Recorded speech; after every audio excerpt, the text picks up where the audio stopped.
Cirebon. Cirebon merupakan salah satu kota yang terletak di Provinsi Jawa Barat.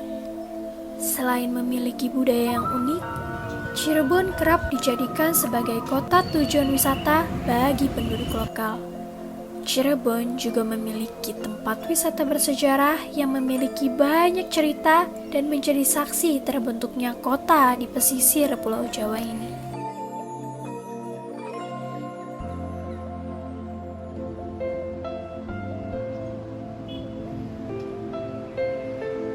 Pasar tradisional di kota Cirebon ini merupakan pasar yang sudah berdiri sejak lama. Pasar ini dibangun di depan keraton dan berlokasi di tengah kota.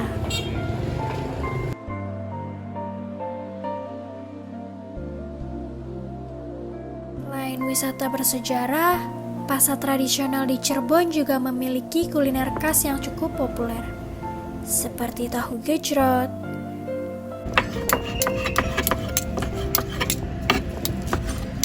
empal gentong,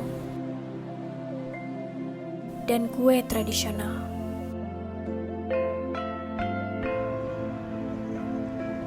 Untuk kuliner populer lainnya ialah sega jamblang atau dikenal dengan nasi jamblang.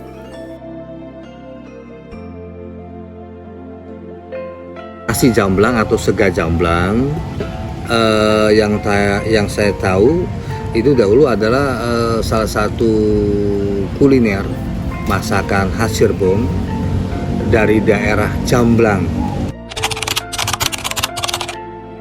Yang unik, banyak juga yang mengatakan kenapa nasi jamblang itu nasinya dibungkus dengan daun jati atau godong jati kata orang itu, bukan dengan godong gedang atau daun pisang.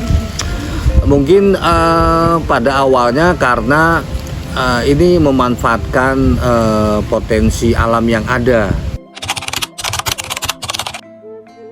Nasi ini biasanya dikonsumsi untuk kalangan kelas bawah, kalangan buruh, tani.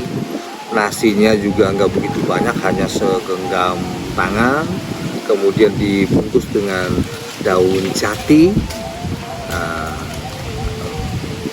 Ini konon kabarnya dengan dibungkus daun jati ini bisa lebih awet, lebih tahan lama, tidak basi, kurang lebih sampai 2-3 hari.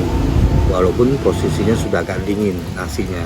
Lauknya dahulu itu hanya sambal, kemudian tahu goreng, tempe goreng, itu terus sama panjelan.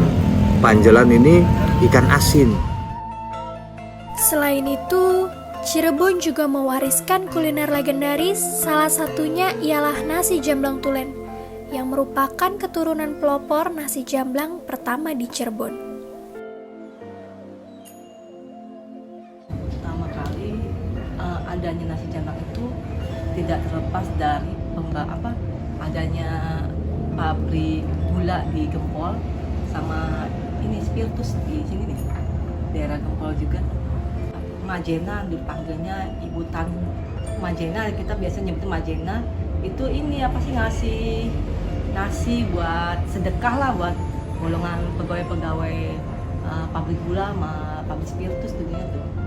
Dari situ berkembang, akhirnya dikelola sama Majena jadi untuk dijual.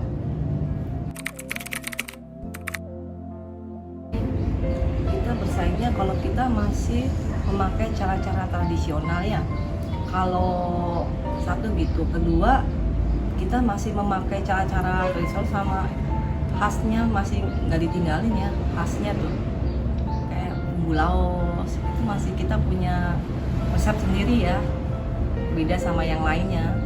Kayak bumbu laos, kalau yang lain kan bistik, kalau kita kan beda. Terus sayur tahunya sama sambal gorengnya ya.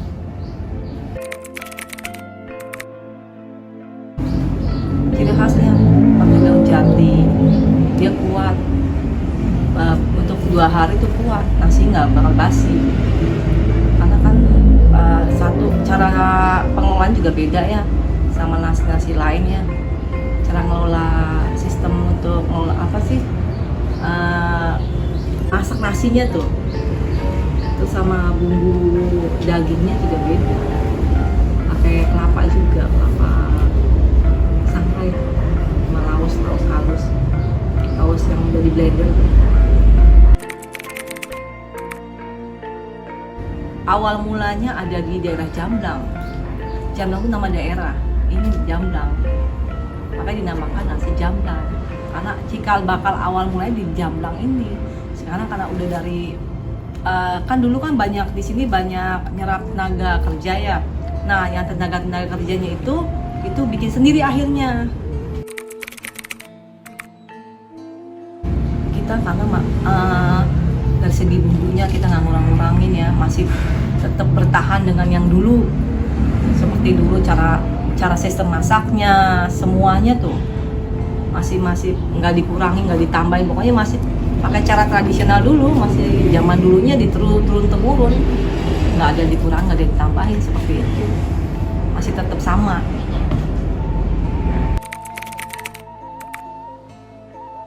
Kalau pakai kayu bakar tuh itu lebih tahan lama, terus ya baunya agak harum gitu. Kalau pakai manual tuh nggak tahan lama nasinya tuh. Kalau menanam nasi tuh dari mulai nyuci beras tuh ya, itu masukin ke namanya dandang, kukusan tuh 1 jam, itu baru kekel namanya, baru terus diaroni ke sini, diaronin. Nah, nunggu paling ini 10 menit udah diaroni, dimasukkan lagi ke kukusan lagi, baru dimatengin kira-kira 1 jam. Ya apa sih, kalau sekali masak tuh ya bisa 15 kilo sekali masak, 12 kilo, 15, iya 1 jam. Dan dari awal ya ngaroni sampai mateng tuh 2 jam.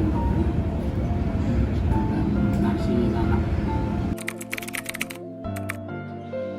Ya kalau lebih mudah, lebih apa sih, biaya juga nggak besar ya.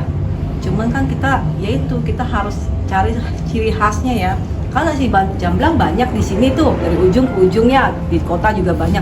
Cuman kita kan nyari ciri khas dari, jangan sampai dihilangkan cara-cara lamanya tuh, masih tetap dipertahankan untuk memberi ciri khas dari nasi Jamblang itu sendiri, namanya tulen. Jadi masih tetap tulen, nggak dikurang, nggak tambahin, emang seperti itu adanya dari zaman dulu sampai sekarang, seperti itu adanya.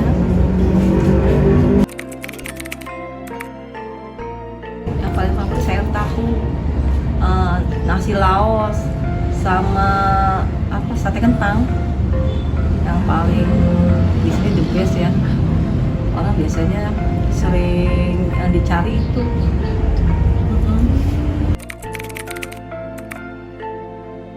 Setiap saya pulang kampung pasti mampir ke sini gitu, ke nasi Jamblang. Karena kan ciri khas Cirebon kan nasi Jamblang, jadi ya saya sempetin mampir ke nasi Jamblang.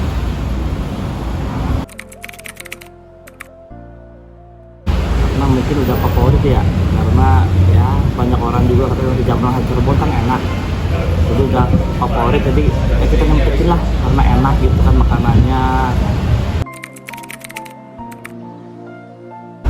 Saya rekomendasikan, karena ya kemarin juga saya udah merekomendasikan ke mereka atau ke teman, barangkali ada yang mau makan ke sini. Kadang-kadang mereka saya dari Jakarta temenin, kan nasi Jamblang yang enak di mana? Saya rekom nasi Jamblang Tulen gitu. Mempertahankan kuliner dari sang pelopor membuat kita mengerti bahwa perjuangan untuk melestarikan nasi Jamblang tidaklah mudah. Maka dari itu, ketika berkunjung ke kota Cirebon, mari kita mencoba dan memperkenalkan nasi Jamblang Tulen ini kepada masyarakat Indonesia.